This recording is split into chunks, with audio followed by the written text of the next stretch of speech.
حضرت فاطمہ الزہرا رضی اللہ عنہا سرور کائنات فخر موجودات کی چوتھی اور آخری بیٹی، صورت و سیرت، چال ڈھال اور حلیہ میں رسول پاک صلی اللہ علیہ وآلہ وسلم سے بہت مشابہ تھی، صبر و رضا کی تصویر تھیں۔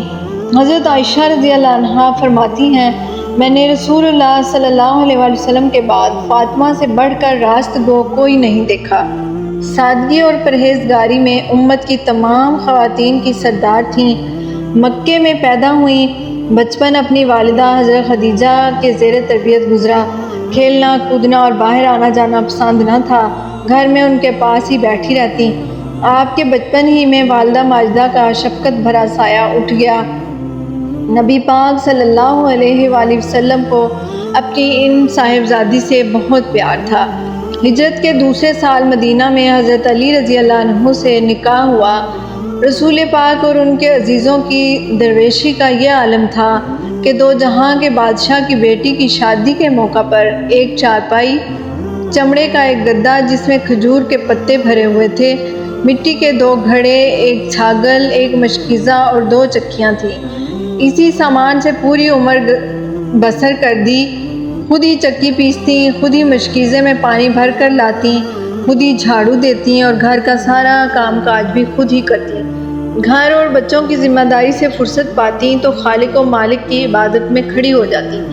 جب کبھی انہوں نے یا حضرت علی نے حضرت صلی اللہ علیہ وآلہ وسلم سے کوئی خادم مانگا، انہیں جواب ملا کہ یہ تم سے زیادہ مستحق لوگوں کے لیے ہیں، اور انہوں نے ہمیشہ صبر شکر ہی سے کام لیا۔ حضرت فاطمہ رضی اللہ عنہا بیوی، بیٹی اور ماں کی حیثیتوں میں تمام دنیا کی عورتوں کے لیے نمونہ ہیں۔ انہوں نے اپنی مختصر زندگی میں اعمال نیک کا اتنا اہتمام کیا اور غریبی کے باوجود جود و سخا کا وہ معیار قائم کیا کہ اللہ کے رسول صلی اللہ علیہ وآلہ وسلم کو ان کی زندگی بے حد پسند آئی۔ جب کبھی رسول مقبول صلی اللہ علیہ وآلہ وسلم سفر سے واپس آتے، پہلے مسجد میں نماز ادا کرتے، پھر سیدھے حضرت فاطمہ کے گھر جاتے۔ آپ ملنے کے لیے آتی تو حضرت صلی اللہ علیہ وسلم کھڑے ہو جاتے، پیشانی پر بوسہ دیتے، اپنے ساتھ بٹھا لیتے۔ رسول پاک نے حضرت فاطمہ سے فرمایا تھا کہ میرے بعد خاندان میں سب سے پہلے تم آ کر مجھ سے ملو گی۔ شفیق باپ کی وفات کے بعد آپ بہت غمزدہ ہو گئیں اور سیدہ کو کبھی مسکراتے نہیں دیکھا گیا۔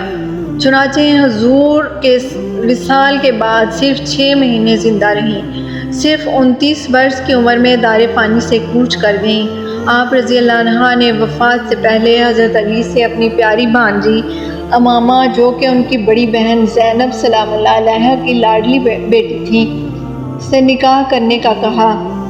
آپ رضی اللہ عنہا نے اپنی بہنوں کی محبت میں اپنی دونوں بیٹیوں کے نام زینب اور ام کلثوم رکھے۔ سلام ہو ان عجز و وفا کی پیکر پاک ہستیوں پر جو دنیا میں رہ کر اپنی آخرت کی فکر میں رہے۔ اللہ سبحانہ وتعالی ہمیں ان کی سیرت پر چلنے والے بنائے اور ہمیں جنت میں ان کی سرداری میں جگہ نصیب فرمائے۔ آمین بجاہ النبی الامین سید المرسلین خاتم النبیین، آمین الہی آمین۔ محبت اور دلچسپی سے دیکھنے، سننے اور پڑھنے کا بہت شکریہ۔